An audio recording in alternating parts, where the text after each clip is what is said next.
ఒకటి, ఆయన ఎవరిని ఏది కూడా రాజకీయంగా చూసేవాళ్ళు కాదు. ఒక పర్సనల్ ఇన్సిడెంట్ చెప్తాను. నాకు గురువు గారు ఉండేవారు, నాకు పాఠాలు చెప్పారు. తర్వాత రాజకీయాల్లో చేరారు, ఎమ్మెల్యే అయ్యారు, ఎంపీ అయ్యారు, మినిస్టర్ అయ్యారు. తెలుగుదేశంలో ఉండేవారు. ఆయన కొడుకు హెల్త్ డిపార్ట్మెంట్కి సంబంధించి ఒక హాస్పిటల్ వర్క్ ఏదో కృష్ణా జిల్లాలో తీసుకున్నారు.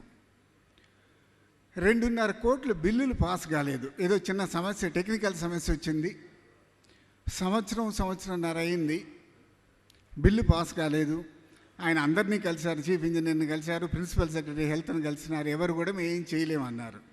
నా దగ్గరకు వచ్చాడు, గురువు కాబట్టి ఫ్రీగా, అజయ్ ఇట్లా ఉంది, ఏం చేయాలి? నేను డైరెక్ట్గా వెళ్తే ఆయన ఏమనుకుంటాడో, నేను అపోజిషన్లో ఉన్నాను కదా.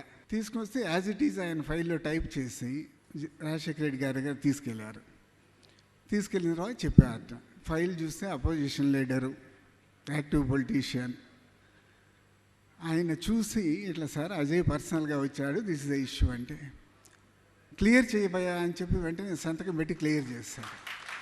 అసలు అంటే ఆయనకి ఆ భేషజాలు ఎట్లా ఉండేవి కాదు అనేది. ఎవరైతే ఏముంది, genuine case, yes there is nothing wrong, we should clear అని చెప్పి